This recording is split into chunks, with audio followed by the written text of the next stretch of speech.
Bom dia, meu nome é Fernanda Medina, eu sou médica, sou psiquiatra, sou historiadora da arte. Eu gostaria de agradecer aos organizadores desse segundo Congresso Mineiro de Saúde Mental pelo convite para vir falar para vocês sobre as interseções entre arte e medicina. É um tema que é muito querido para mim, mas que ao mesmo tempo não é um tema simples, né? Porque ele admite vários pontos de vista, várias perspectivas.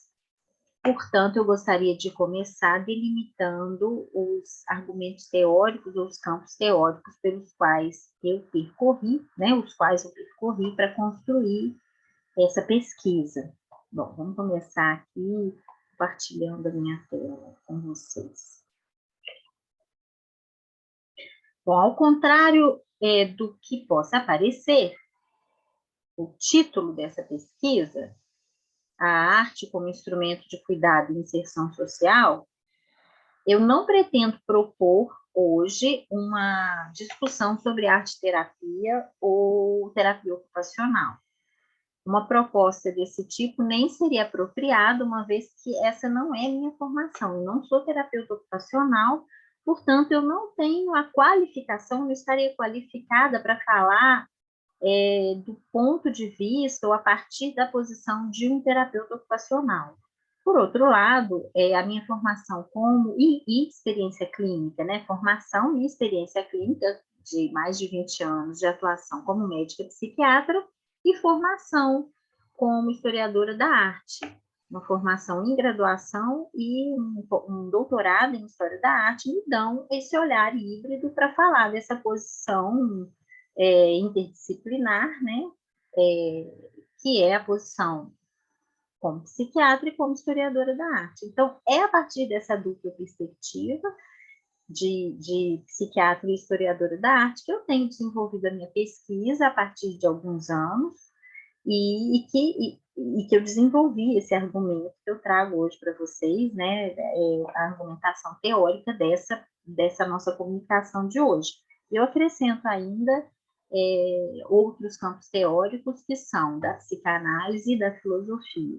Então, é uma pesquisa multidisciplinar, como todas as pesquisas que eu tenho desenvolvido, e transita pelo campo da psiquiatria, que é o campo da ciência, das ciências ditas ciências biológicas, né, ou ciências naturais, transita pelo campo da história da arte, né, e da filosofia, que pertence ao campo das ciências humanas, e o campo da psicanálise.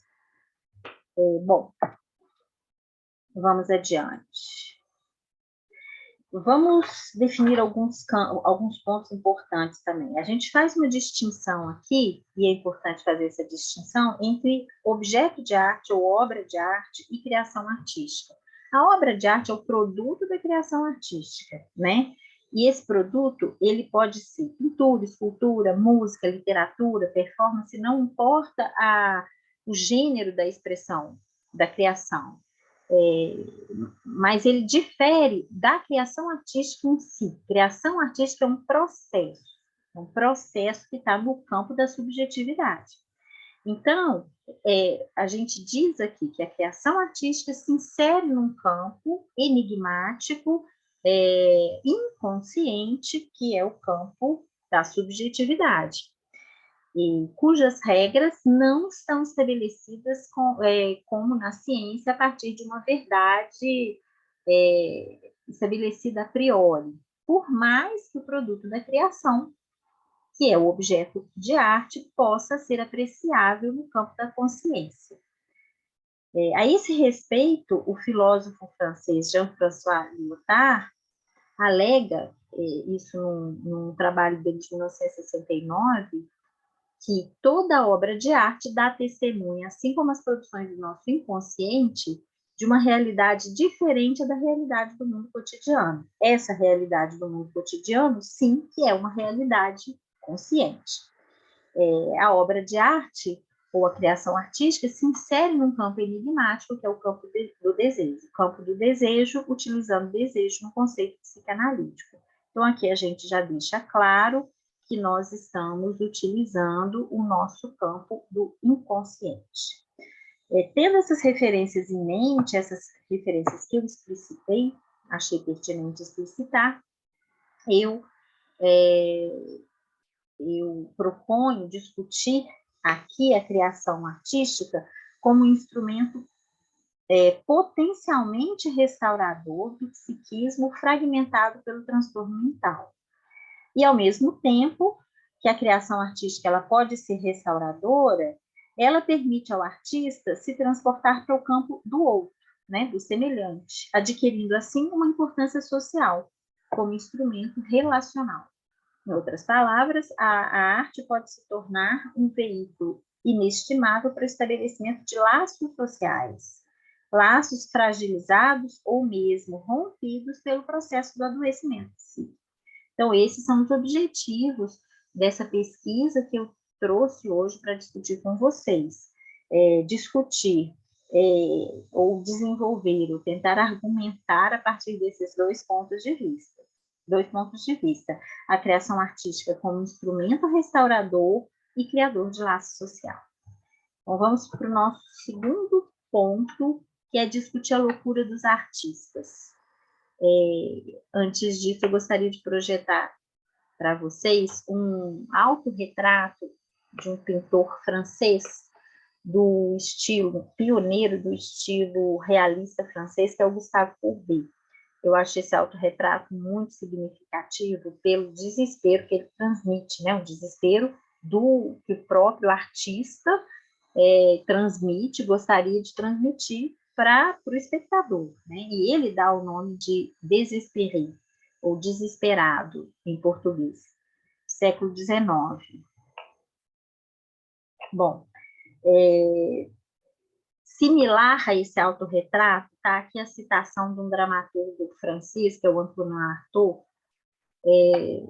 muito conhecido pelo teatro do absurdo, abre aspas, diz Artaud: ninguém jamais escreveu ou pintou, esculpiu, modelou, construiu ou inventou, senão para sair do inferno. Ou seja, existe algo dentro do artista, dentro do criador, algo de angustiante que faz com que essa criação seja possível, ou que mobilize o artista no sentido de uma criação. A partir daí, creio que podemos dizer que o campo da criação artística é atravessado por uma certa desrazão, de tal modo que não é difícil traçar relações entre a genialidade do artista e uma suposta doença mental que estaria por trás de sua obra. Sobre esse ponto, caberia algumas perguntas. Que linha separa a genialidade da loucura? Loucura, eu sei que é uma palavra polissêmica e algumas vezes até controversa, mas eu prefiro usar essa palavra do que usar transtorno psíquico ou sofrimento psíquico. Nós podemos dizer que a loucura ela aparece como condição da criação ou como empecilho? Ela favorece ou inibe a capacidade criativa do sujeito? Até que ponto os fatos da biografia de um artista determinam sua criação? Até que ponto a doença mental interfere na capacidade criativa de alguém? E, por fim, até que ponto a criatividade é atravessada pela loucura?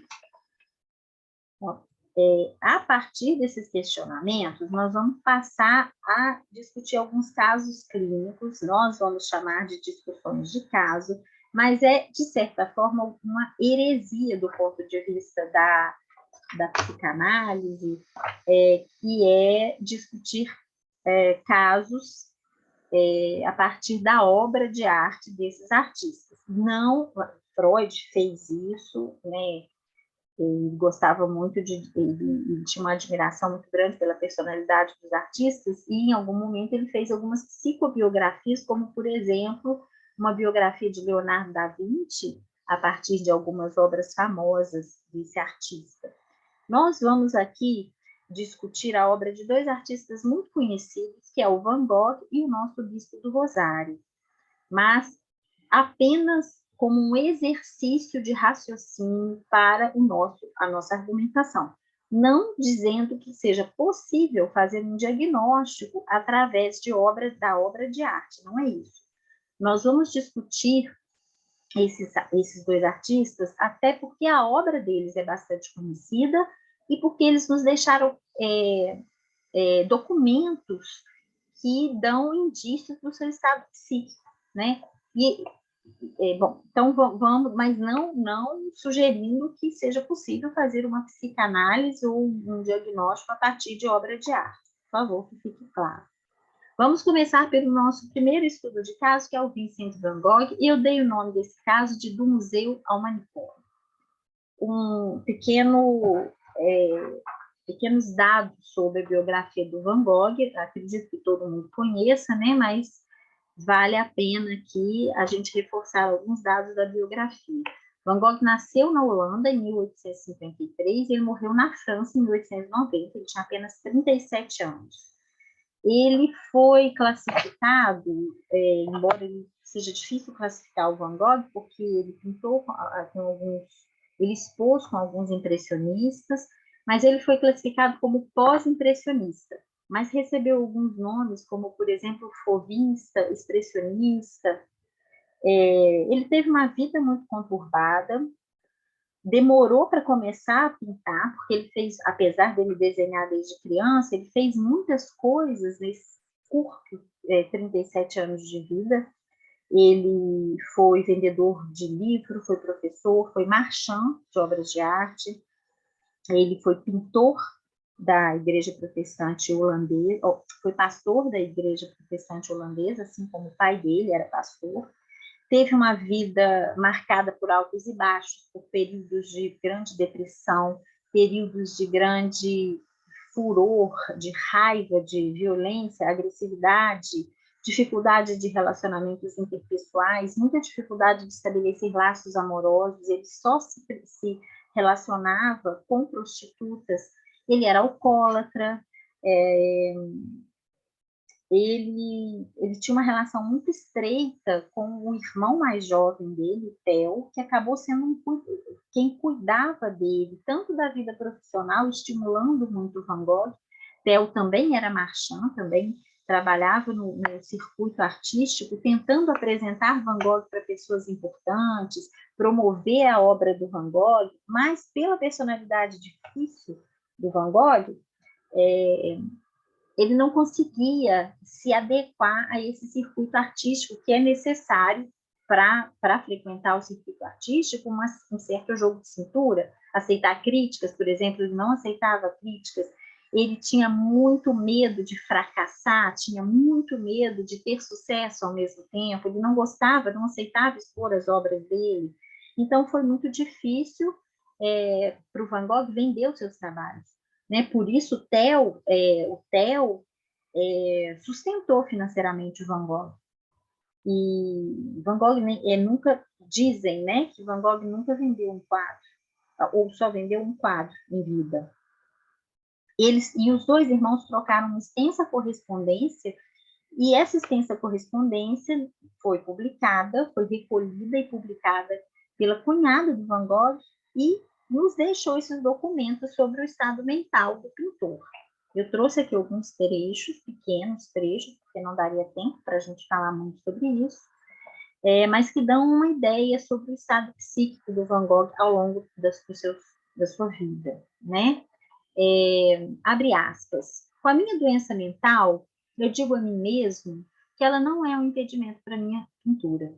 Eu trabalho como um possuído, eu tenho um furor surdo de trabalho como nunca antes. E eu creio que isso contribuirá para a minha cura. É muito triste ter que dizer que talvez a pintura que eu faço nunca terá nenhum valor. Assim mesmo, é preciso ainda continuar tentando fazer o melhor. Por último, eu tenho horror ao sucesso. Eu temo o dia seguinte da festa de um sucesso junto aos impressionistas. Eu não me importo nem com o meu sucesso e nem com minha felicidade. Eu acho que essas três pequenas citações dão ideia de como que, primeiro, ele tinha no trabalho, na pintura, um certo imperativo, né? Eu preciso pintar, eu preciso pintar, eu preciso trabalhar como um possuído, né? É um furor surdo de trabalho.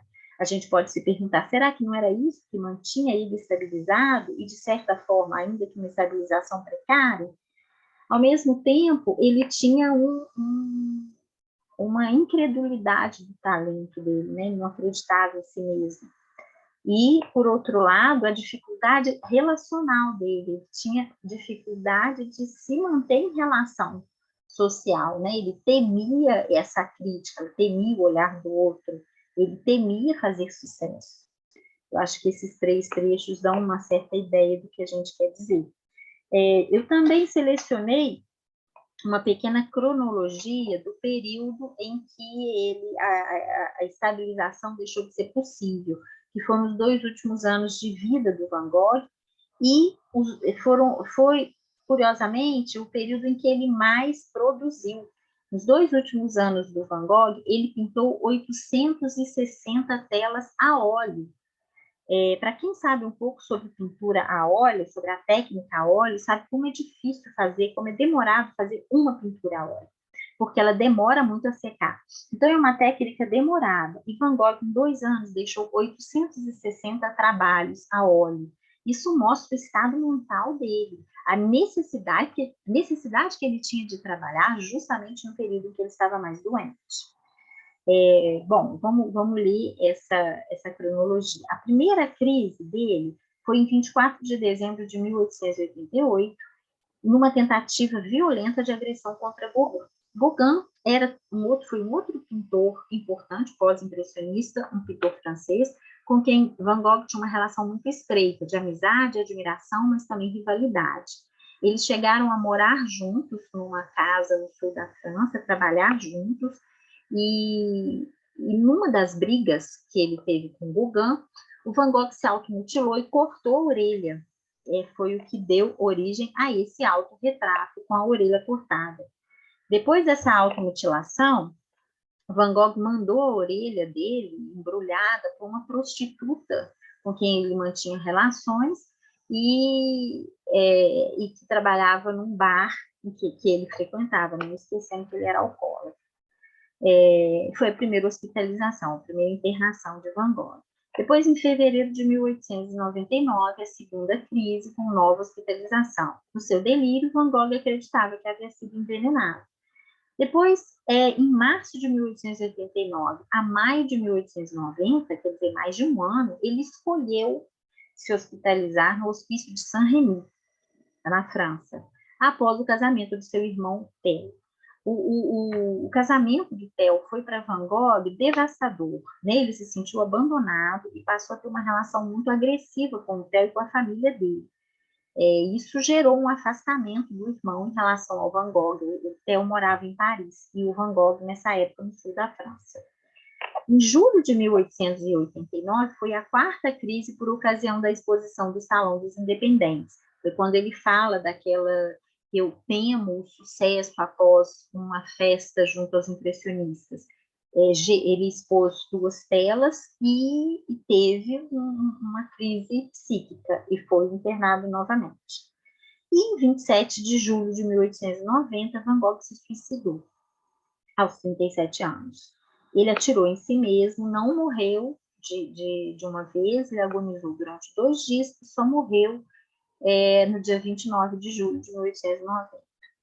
Bom, ao longo da vida, em 10 anos, ele criou mais de 2.000 trabalhos. É pouco tempo, é um tempo curto para o tanto que Van Gogh produziu, né? E a gente se pergunta, será que nós temos essa autorização de perguntar se existe alguma coisa, né, na pintura do Van Gogh que reflete, de alguma maneira, seu estado psicopatológico?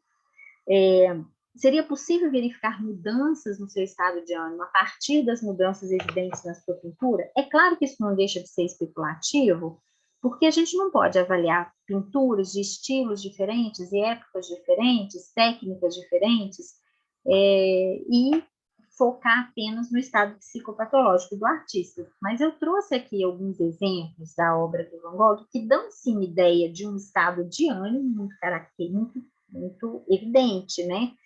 Essa litografia é uma técnica de gravura na pedra,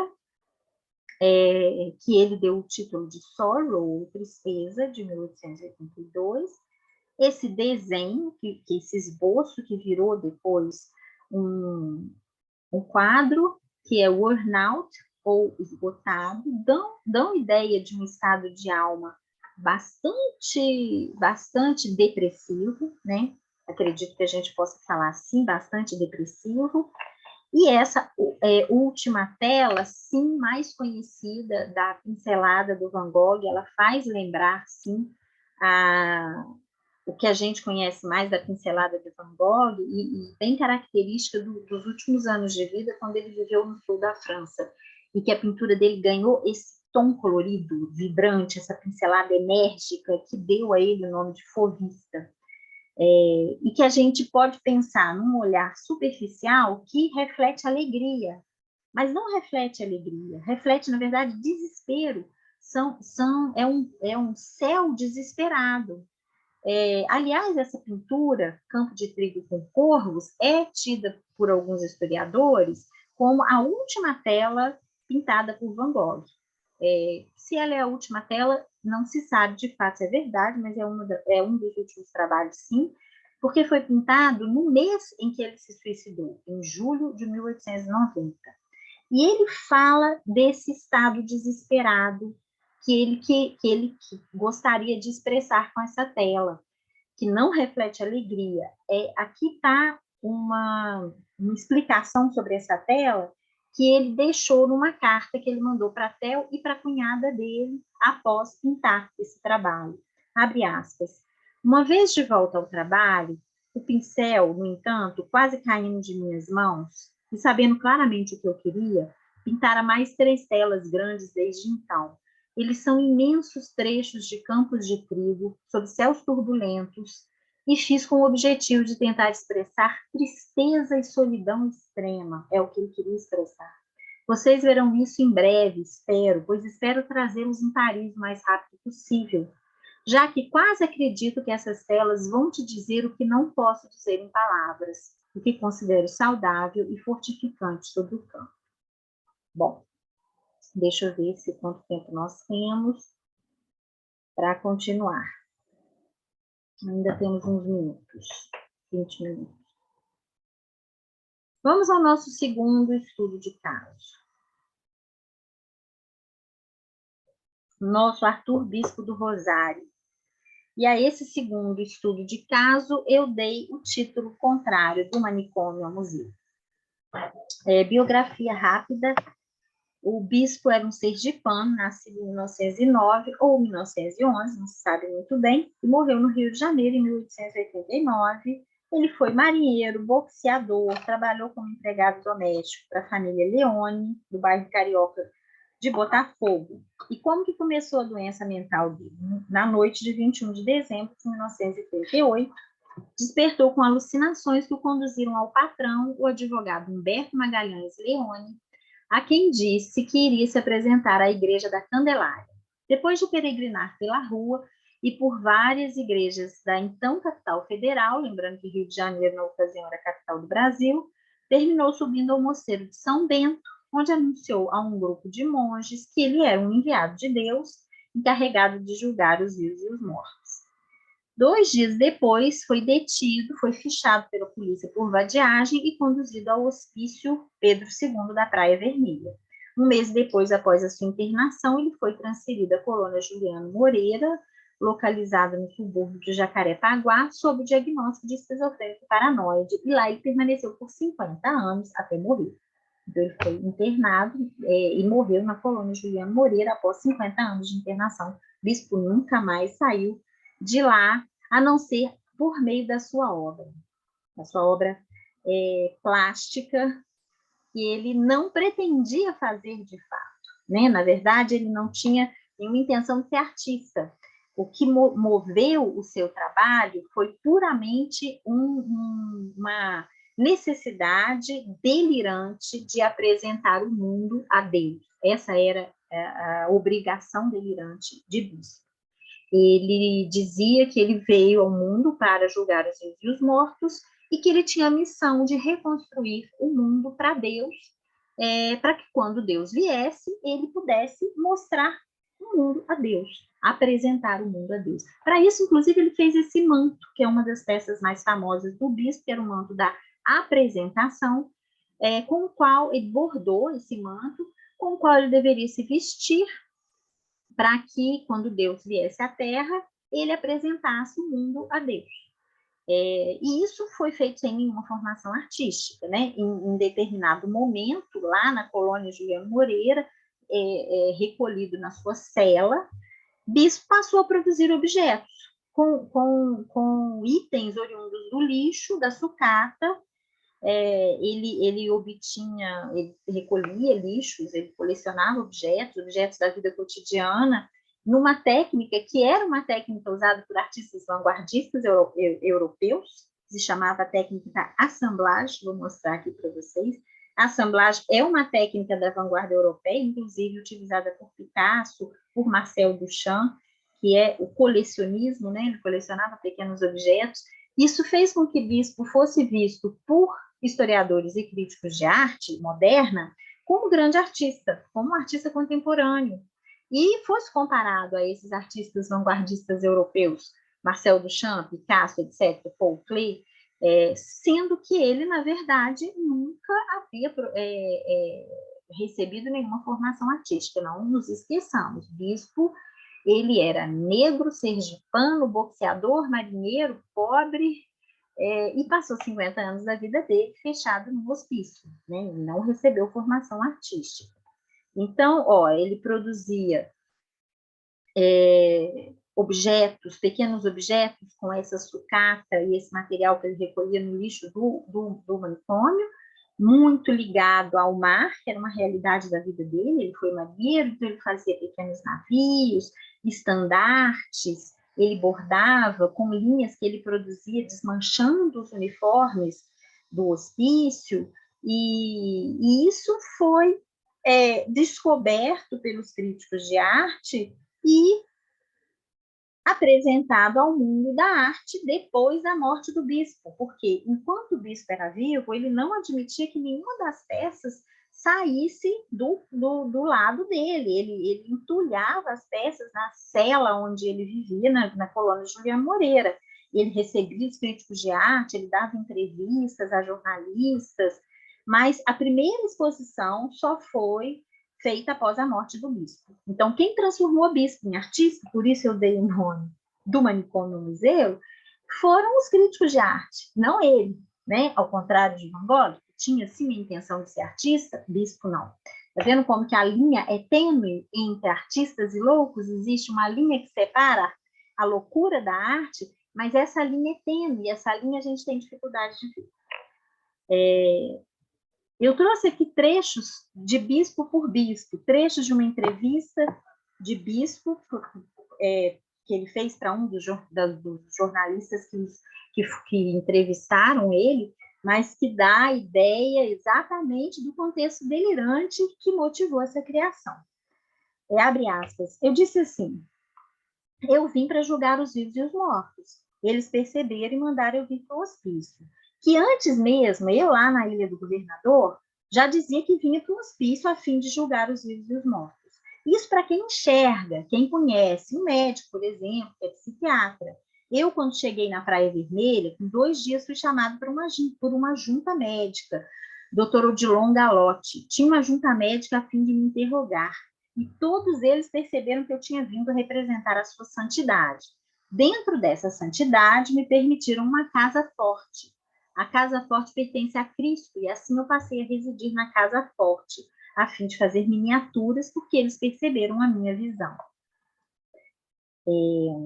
Eu vou estancar e apresentar o resplendor a fim da apresentação do mundo. E quem deve me apresentar são os interessados aqui da colônia, que, segundo a habitação de Cristo, diz: eu, do hospício, devo apresentar minha transformação aos diretores, mais nada. Aí o jornalista pergunta para ele: e você vai se transformar em Jesus Cristo? Como é que é? Ele responde: não vou me transformar não, rapaz. Você está falando com ele, está mais do que visto. Mas para quem enxerga, para quem não enxerga, não dá fé. Bom, Diante disso, nós vamos passar aí para o nosso terceiro momento, que é a discussão da criação artística como instrumento de restauração da psique. Levando-se em conta que existe algo de criativo na loucura, né? Eu acho que depois de ter estudado, e por isso foi importante estudar a loucura dos artistas, depois de estudar a loucura dos artistas, a gente pode dizer que existe algo de profundamente criativo na loucura. E esse processo de criação tem a finalidade de restaurar a psique deteriorada pelo adoecimento mental. É um mecanismo de autorrestauração psíquica que podemos comparar à homeostase dos organismos vivos. Já dizia, existe então esse trabalho do inconsciente, é o que eu estou querendo dizer. O inconsciente trabalha o tempo inteiro criativamente, né? Os sonhos dão mostra disso, os xistes, os lapsos, os atos falhos, os próprios sintomas, seja neuróticos ou psicóticos, são criações do inconsciente, né? Eugene Bloiler, que foi quem cunhou a palavra esquizofrenia, já falava dessa capacidade restauradora do pensamento quando ele dizia, ele separava os sintomas primários e secundários da esquizofrenia, sendo que os sintomas primários para Bloiler é a fragmentação do pensamento, é a clivagem do pensamento. Delírios, alucinações, alterações do fluxo da forma do pensamento são sintomas secundários da esquizofrenia. Então, para Bloiler, ele já dizia lá no século XIX, no início do século XX, que os delírios vêm como uma espécie de cola para restaurar a clivagem do eu, né? Freud falava disso também, nos momentos em que ele teorizou sobre a psicose, que os delírios e as alucinações, eles, embora eles são, de fato, eles possam trazer sofrimento para o paciente, e podem ser vividas de maneira invasiva pelo sujeito, eles são um caminho de cura, né? E algumas vezes eles funcionam como estabilização do quadro, porque eles podem ser menos avassaladoras, né, as alucinações e os delírios menos avassaladores do que o sentimento de despedaçamento e mortificação corporal que o sujeito sente com a instalação da doença psicótica. Então, Freud fala isso em alguns momentos da obra dele, em que ele teoriza sobre a psicose. Mais tarde, o Jacques Lacan, ele vem e introduz o conceito de metáfora delirante, quando ele fala, utilizando-se de uma figura de linguagem, né, que é a metáfora, quando ele fala dessa capacidade que tem o psicótico de ressignificar o seu mundo fragmentado pela doença. No caso do bispo, a gente tem um exemplo muito típico da metáfora delirante. O bispo, ele viveu essa metáfora. Toda a vida e todo o trabalho artístico dele foi um trabalho simbólico, né? Um trabalho metafórico. E, vamos dizer assim, o mundo dele foi recriado através desse delírio. Se não houvesse delírio, não haveria trabalho, no caso do bispo. Falando de outro sintoma, inclusive, que eu nem apresentei, nem escrevi aqui, tem os neologismos, que são a criação de palavras de uma semântica própria da psicose. O neologismo, que é também uma figura de linguagem, é uma literatura, né? É quase uma literatura. E faz a gente pensar em Guimarães Rosa, né, que cria um mundo novo. Neologismo é um sintoma psicótico muito característico, né? Então, a gente não pode negar que existe na própria doença, na própria loucura, não vou chamar de doença, na própria loucura, esse processo criativo. Ninguém está dizendo aqui que não haja sofrimento, tá bom? Então, como que, infelizmente, né, na clínica psiquiátrica atual, essas principalmente após diante das possibilidades farmacológicas cada vez mais novas e com promessas, né, de cura, os sintomas produtivos da psicose, eles não são entendidos como possibilidade de cura, né? Então, eles não são valorizados, né? Na clínica psiquiátrica, cada vez mais a gente tem a impressão que a gente tem que debelar esses sintomas. E a gente esquece que eles são material para o sujeito se autorrestaurar. Não dizendo com isso que a gente não tem que medicar. Né? É isso que eu quero dizer. Então, como que a criação artística entraria nesse processo de restauração? A arte entraria como um deixar fazer, deixar criar com a loucura, muito mais do que ensinar um processo de técnica de arte, por exemplo, né? Muito mais do que ensinar uma pintura, ensinar um desenho, ensinar um bordado, ensinar uma escultura, ensinar algo. É muito mais um deixar fazer. Então, a nossa posição é muito mais a de deixar fazer, deixar criar com a loucura.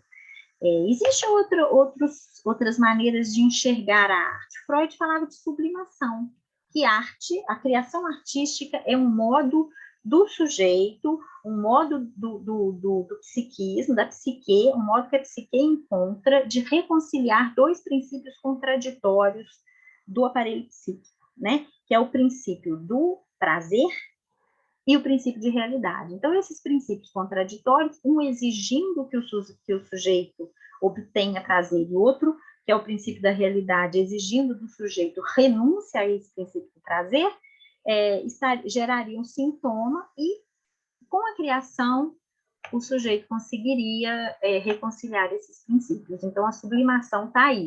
Evitaria o adoecimento através da reconciliação desses dois princípios.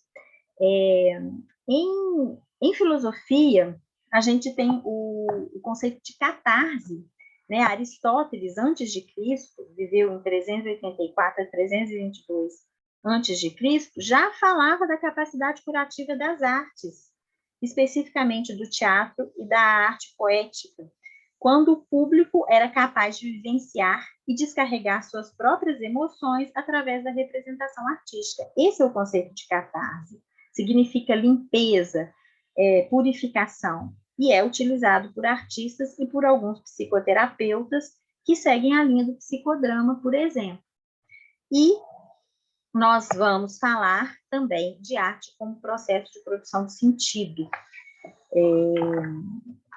A arte como processo de produção de sentido, eu não vou discutir aqui os conceitos de sentido, que seria muito complicado, porque isso entraria em filosofia, entraria em linguística, em semiologia, e aqui nem daria tempo, mas eu vou falar desse conceito, que é um conceito bastante contemporâneo na arte, que nasceu nos anos 60 como consequência de mudanças na ideia da função da arte, né? A partir da vanguarda, e a partir dos anos 50, a arte já muda de função, ela deixa de ter a função de representação da realidade para passar a ter uma função muito mais intelectual, que é essa função de produzir sentido. Principalmente os artistas conceituais, nos anos 60, passaram a dar a essa significação da arte. O que nos interessa em arte como produção de sentido? Interessa saber que o sentido ele não existe a priori. Então, se ele não existe a priori, a loucura que a um primeiro momento, para quem se diz normal, ela pode parecer um nonsense, um não sentido, ela tem sentido, né? Ela tem sentido, que é o sentido da loucura, um sentido que será comunicado e poderá ser construído a partir da produção artística. Então, eu vou partir para o último momento, que não vai dar tempo de discutir muito, eu estou vendo que nós já estamos aqui com 40 minutos de vídeo, então eu vou partir para o nosso último raciocínio, que é a criação artística como instrumento de laço social. Bom, por que a arte funciona como instrumento de inclusão social? Primeiro, porque a arte e seu produto são comunicáveis, né? Porque por mais que a arte o processo de criação seja subjetivo, seu produto é comunicável. A obra, ela serve como discurso, como fala, como linguagem, né? Ela produz um sentido e esse sentido é comunicável. Ela nos dá uma porta de acesso ao mundo próprio, que é do inconsciente. A gente está falando sobre isso, né, gente? Um mundo profundo e obscuro que a ciência não é capaz de acessar. Apesar de todo o seu avanço tecnológico, a gente ainda não conseguiu acessar esse mundo da produção inconsciente, por mais ressonância magnética e SPECT e o que quer que seja que a tecnologia possa nos mostrar. O mundo da produção inconsciente, a arte pode nos acessar. E aqui eu vou voltar um slidezinho para a gente lembrar aqui das vanguardas artísticas europeias que sabiam disso, né? Surrealismo, os surrealistas, lá nos anos 20, já diziam isso. Eles tinham no inconsciente freudiano o instrumento do seu trabalho, do trabalho de criação, literária e depois pictórica. Então, vamos lá.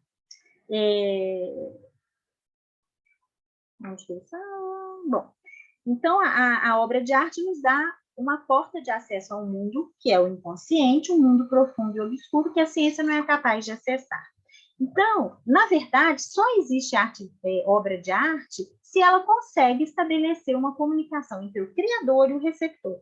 Quando falamos de criação artística e de obra de arte, a gente tem que ter em mente o seguinte: eu tenho o polo do criador, que é o artista, e o polo do receptor, seja qual for a linguagem artística utilizada. Né? Existe o criador e existe o espectador da obra. É o espectador que faz a leitura da obra, né? E essa interpretação é que faz a inscrição cultural do trabalho de arte. Então, quando eu falo de inscrição cultural, eu estou falando em transposição de espaços. A arte nos permite transpor espaços. O espaço que é o da doença para o espaço que é o da cultura, o do mundo social. Né? É pelo instrumento da criação que eu transito entre esses dois mundos, que eu atravesso a barreira, que é a barreira do mundo dos serviços de psiquiatria, dos manicômios, que hoje, felizmente, a gente tem menos, né? Para o mundo social. Né? O que o caso Van Gogh, nesse estudo de caso Van Gogh, nos mostra? Por isso eu dei esse título, né, do Museu ao Manicômio. O trânsito do artista por uma sociedade, por uma comunidade, sua relativa estabilidade foi garantida pelo seu trabalho, por mais que essa estabilidade tenha sido precária. No caso do bispo, a arte desenhou um destino inverso, fora dos muros do manicômio, apesar dele nunca ter saído fisicamente de lá. Né? O bispo não pretendia fazer arte, toda a sua produção era fruto do seu delírio. Foram os críticos de arte, personagens de um mundo muito distintos do seu, que elevaram seu trabalho, hercúleo de recriação do mundo, à condição de arte. Essa transposição apaga, de certa forma, a etiqueta da doença mental, que é muito mais segregatória que a própria doença. Então, por isso eu chamei do manicômio, no caso, segundo o caso clínico nosso, que é o caso do Bispo do Rosário, que eu chamei do manicômio ao museu. Porque o bispo, ele saiu dos muros do manicômio através da arte. Ele morreu dentro do manicômio, mas a arte inscreveu culturalmente esse homem, esse artista. Né? Então, dessa forma eu encerro aqui a minha comunicação de hoje. Espero ter sido clara, espero ter trazido alguma novidade, alguma possibilidade de reflexão sobre isso, sobre esse tema tão rico, que é a interseção da arte e da loucura. Trago aqui nesse último slide algumas referências que eu utilizei para construir essa comunicação. Essas referências eu posso encaminhar para quem quiser saber um pouco mais. Né? Agradeço imensamente e me despeço, desejando a todos um bom congresso. Um abraço.